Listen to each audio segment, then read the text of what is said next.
नमस्कार सांग माने आम ओडिशा विलेज कुकिंग चैनल को आपण मानक स्वागत। आपण मानक पई गोटे रेसिपी नै आसीची।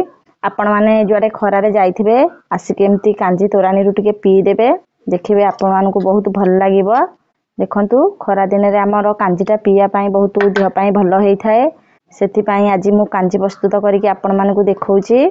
आपण माने वीडियो टिके देखंतु भल लागिले लाइक शेयर सब्सक्राइब कर देबे। पखाला तोरानी की फोपाड़ी दउसंती आपण माने न फोपाड़ी केमती घरे कांजी प्रस्तुत करके घर लोक को पीवा को दियंतु आ बहुत भल लागियो। खरा दिन त हमर पखाला कांजीटा पिया पई बहुत भल होई थाए आ देह पई भी बहुत भल होई थाए। देखंतु एबे हमर कांजी प्रस्तुत होई गला।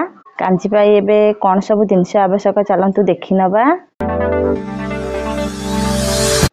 कांजी बनया पई मु दीदिनी रो पखाला तोरानी नेइची, गोटे काकुड़ी नेइची, दीटा पाखुडा भेरसुंगा पत्र नेइची, गोटे बिडा धनिया पत्र नेइची, गोटे लेंबू नेइची, दीटा कंचा लंका नेइची, दीटा सुकिला लंका नेइची।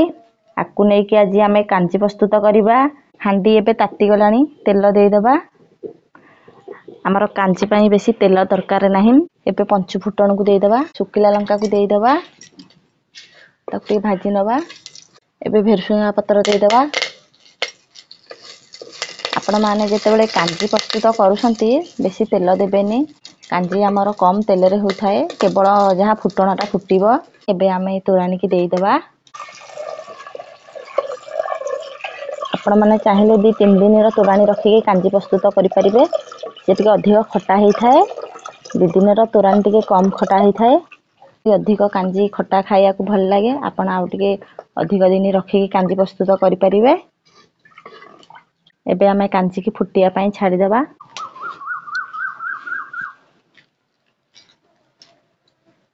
तोरानी एबे हमर टिके मरी गला परे आमे लूण दबा।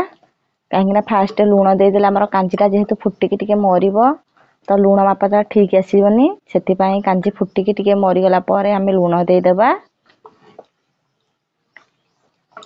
आपण माने कांजी रे तरकारी करके खाई परिबे। कांजी के एमती बहलिया करके भात रे खाई परिबे। आमे जेहेतु पीबू सेति पई आमे कांजीटा को पतला रखिबू। आउ कांजी करके खरा दिने तो पीले बहुत भल लागि थाए। आमे आ अल्प समय कांजीटा को बसेइबा, तापरे आमे उल्हेई दबा।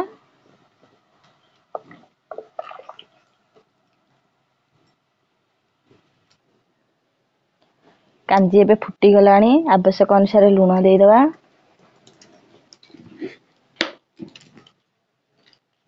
एबे ताकू टिके भल भाबरे गोळेई दबा। आपण माने कांजी केमिति प्रस्तुत होउची वीडियो टिके देखिले भल लागिले लाइक शेयर सब्सक्राइब कर देबे। पाखरे थिबा बेल आइकन को दबाई देबे। फास्ट आमे जो गां गहली रो जो वीडियो पकेबू आपण मानक पाखरे आगो जाई कि पहुंचीबो, आपण माने देखि परिबे। एबे देखंतु हमर कांजी हेई गलानी। जेहेतु आमे पीबू आकू सेति पई आमे कांजी की टिके पतला रखिचू। आपण भात रे खाइले बहलिया करि परिबे।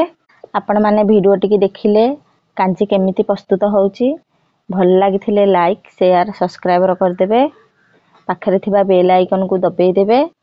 आमे फास्ट जो वीडियो पोस्ट करबू आपण मानक पाखरे आगो जाई कि पहुंचीबो, आपण माने देखि परिबे। कांजी मोइनु ओल्हेई कि आमे संगे संगे गरम कांजी की पीबुनु। कांजी हमर रहिला परे शीतल हैला परे आमे आउ एथरे किछि दिनस पकेइबा जहा कि पिया पई बहुत भल लागि थाए। कांजी हमर शीतल हैला परे आमे एथरे काकुड़ी धनिया पत्र लेंबू कंचा लंका जीरा गुंड देकी पूरा ठंडा हैला परे आमे आकु पीबा। कांजीटा पीले तो सी बहुत भल लागि थाए। गरम गरम कांजी जमा भी पीबेनी। फ्रिज रे रखिकी भी पी परिबे, एमती बाहर रखिकी भी पी परिबे। एबे हमर कांजी हेई जाईची। रहुची नमस्कार।